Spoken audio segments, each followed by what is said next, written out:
আজকের রাইড ছিল একদম অন্যরকম। আমি ভাবিনি যে এরকম হবে। একটা নতুন এক্সপেরিয়েন্স এর সঙ্গে আমার পরিচয় হলো আর সেটাই তোমাদের সঙ্গে শেয়ার করতে চলে এলাম। আজকের লোকেশন ছিল নারায়ণপুর আর এই যে স্কুলটা দেখছো এখানেই কিন্তু আমি টিউশন পড়তে যেতাম। তো সেই রাস্তা দিয়ে টোটোতে করে টুকটুক করে চলে গেলাম আমার রাইডের লোকেশনে। আবার ১ বছর পর আমি করতে চলেছি বৈষ্ণব রাইড। আর আজকের বৈষ্ণব রাইড ছিল ভীষণ মিষ্টি, ভীষণ কিউট আর কোনো রকম তার চাহিদা ছিল না। আমাকে বলেছিল তুমি তোমার মতো করে দাও। আর এই বৈষ্ণব রাইড করাটাই যে অন্যরকম একটা এক্সপেরিয়েন্স এটা নয়, কারণ আমি এটা আগেও করেছি। তো চলো, অন্যরকম এক্সপেরিয়েন্স হলো যে রাইডের পুরো ফেস ভর্তি হেয়ার, এর ওপর আমাকে কাজ করতে হবে। আসলে হেয়ার থেকে থাকে সেগুলো আমরা ফেসিয়াল রেজার দিয়ে রিমুভ আর যদি রিমুভ না করি তাহলে এর ওপর মেকআপ করলে হবে তো মেকআপ অক্সিডাইজ, মানে কিছুক্ষণ পর কালো হয়ে যাবে এবং মেকআপ করার পরেও তাকে দেখতে অতটাও ফ্ললেস এবং সুন্দর লাগবে না, কারণ হেয়ারগুলো ভালোভাবে বোঝা যাবে কারণ হেয়ারগুলো কালো। কিন্তু কথা হলো এই রাইডের ফেসে সাংঘাতিক পরিমাণে ফেসিয়াল হেয়ার ছিল আর আমি সত্যিই রীতিমতো ভয় পেয়ে গেছিলাম যে এই গরমে কিভাবে আমি ওর মুখে ওয়াটারপ্রুফ মেকআপ লং লাস্টিং করাবো, কারণ ফার্স্ট অফ আমাকে হেয়ারটা বারণ করেছিল রিমুভ করতে। তারপর আমি বললাম আমি তো অলওয়েজ করি, কই আমার স্কিন তো খারাপ হয় না। তো তারপর আমি ওকে বোঝালাম, বুঝিয়ে এই কাজটা করতে শুরু করলাম। আর একটা কথা বলার আছে, আমি কোনো বিউটিশিয়ান নই, মানে আমি কোনো রকম পার্লারের কোর্স করিনি। ফেসিয়াল হেয়ার রিমুভ করা আমার কাজ নয়।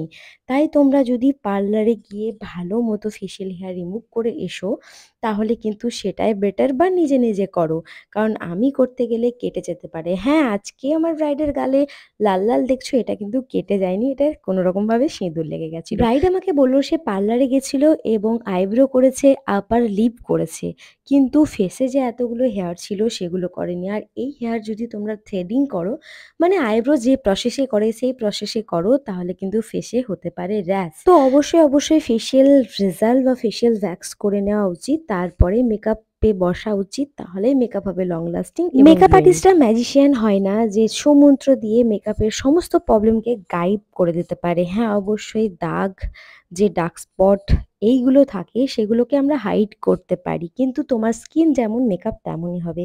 তুমি যদি তোমার স্কিনকে হাইড্রেট করে রাখো তবেই তোমার স্কিন গ্লোয়িং এবং স্মুদি হবে। আর তোমার স্কিনকে যদি তুমি কোনো রকমভাবে যত্ন না করো তাহলে সেই রকমই হবে যেমন তোমার স্কিন দেখতে লাগবে। আর একটা কথা, কিছু কিছু প্রোডাক্টের সাহায্যে আমরা ইনস্ট্যান্ট ফেসকে হাইড্রেট করে তুলি, এখন যেটা তোমরা দেখতে পাচ্ছ আমার ক্লায়েন্টের স্কিন।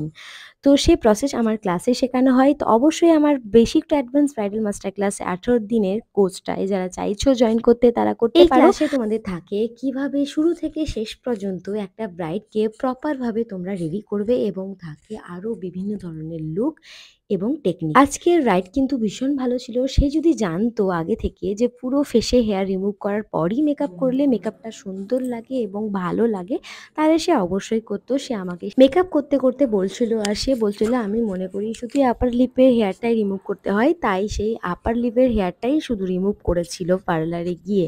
আর যিনি ব্রাইডাল করেছিলেন তিনি ওদের বাড়িরই কোনো আত্মীয় ছিলেন, নতুন মেকআপ শিখেছিল, তো সে সেরকম ভাবে তাকে আর এই বড় বড় হেয়ার দেখলে আমার এতটা মন খারাপ হয়ে যায়, আমার হেয়ারগুলো কেটে ফেলেছি। যেহেতু এটা বৈষ্ণব ব্রাইড ছিল, সে আমাকে বলেছিল একটু টানা টানা চোখ করে দিও, আর এটাই তার ছিল ডিমান্ড। আর কলকাতা তার বর আমাকে বলে দিয়েছিল যেন বৈষ্ণবের মতো হয়। আমাকেও তখন ভালো লাগে একঘেয়েমি একঘেয়েমি ব্রাইড থেকে বেরিয়ে এসে যদি একটু অন্যরকম ব্রাইড করতে পারে, যেমন নন বেঙ্গলি। আর কথা বলতে বলতে দেখো কলকাতা এবং পুরো বেস মেকআপ কমপ্লিট হয়ে গেছে। আর আমার ব্রাইডের বর ওনার হাজবেন্ড এসে সামনে দাঁড়িয়ে ছিল, দেখছিল কলকাতা কিভাবে করি না করি, মানে বৈষ্ণবের মতো করি না করি এই জন্যে। আর করার পর আমাকে বলছিল খুব সুন্দর হয়েছে, চলো বেস মেকআপ তো দেখে নিলে। আমারও ভীষণ সুন্দর লাগছে আর মেকআপটাও খুব সুন্দর বসেছিল। হেয়ার স্টাইল করার পর তো আরও বসে যাবে, মানে ম্যাট মেকআপ ওয়াটারপ্রুফ মেকআপগুলো এরকমই হয়, যত থাকবে তত কিন্তু তার স্কিনে ভালোভাবে অ্যাবজর্ব করে বসে যাবে। ব্রাইডের বরের ইচ্ছে ছিল হেয়ারটা যেন মিডল পার্টিশন হয়, কিন্তু মিডলে একটু গ্যাপ থাকার জন্য সাইড পার্টিশন করতে হয়। আর সাইড পার্টিশন হেয়ার করার পর আজকে আমার ব্রাইডকে কেমন লাগছে বলো? সাজিয়েছি, খুব ভালো হয়েছে। ভালো হয়েছে? পছন্দ হয়েছে তো? ভালো করে দেখো, দিয়ে বলো।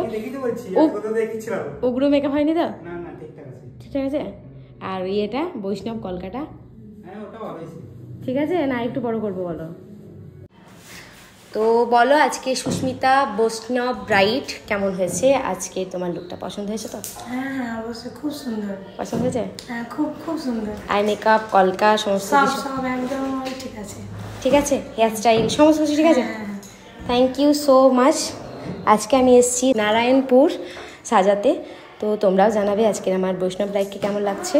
বিশ্বাস করো আমার তো ভীষণ ভীষণ পছন্দ হয়েছিল, যতটা পারলাম তোমাদেরকে ক্লোজলি মেকআপটা দেখালাম। আর কোনো এডিট নেই, কোনো কিচ্ছু নেই, মেকআপটা এত সুন্দর এত সুন্দরভাবে বসে গেছিলো, আর ওকে সামনে থেকে দেখে এতটা ভালো লাগছিল, আমি সত্যিই ভাবতে পারিনি এরকম একটা লুক আসবে। আমার প্রথমত মনে হচ্ছিল এটা আমি করেছি তো মেকআপটা, না আমার ম্যাম এসে করে দিল, এরকম একটা ব্যাপার মনে হচ্ছিল। এবং আমার অ্যাসিসও বলছিল দিদি সত্যি তুমি এত সুন্দরভাবে মেকআপটা বসিয়েছো, সেটা শুনেও আমার খুব ভালো লাগছিল। আমি তো নিজে আশ্চর্য যাচ্ছিলাম যে এত সুন্দরভাবে মেকআপটা বসেছে এবং অল ওভার ওকে ভালো লাগছে। ওর হেয়ার স্টাইল, ওর কলকা, আই মেকআপ সমস্ত কিছু আমার ভীষণ পছন্দ হয়েছিল এবং ওর হাজবেন্ডের এবং ফ্যামিলির সবার পছন্দ হয়েছিল। এবার তোমরা তো জানাবে যারা প্রথম থেকে শেষ অবধি ভিডিওটা দেখলে যে পুরো মেকআপটা আমি কেমন করতে পেরেছি না করতে পেরেছি এবং আজকে আমার ব্রাইডকে কেমন লাগছে। তোমার পছন্দ হয়েছে তো? হ্যাঁ হ্যাঁ অপূর্ব হয়েছে, খুব সুন্দর খুব সুন্দর হয়েছে। খুব সুন্দর। Thank you so much. এদিকে পেছন দিকে লাইট আছে বলে মনে হচ্ছে না। তো ঠিক আছে চলো, টাটা বাই, ভালো থেকো, happy marriage life. Thank you. কি ভিডিওর প্রথমে বলিনি একটা অন্যরকম এক্সপিরিয়েন্স, সত্যি অন্যরকম এক্সপিরিয়েন্স। এত সুন্দরভাবে স্কিনে মেকআপ বসাতে পেরেছি, এটা আমার কাছে বিশাল কিছু। তোমরা অবশ্যই জানাবে পুরো মেকআপটা কেমন হয়েছে এবং ভিডিওটা কেমন হয়েছে। সবাই ভালো থেকো, সুস্থ থেকো, টাটা বাই।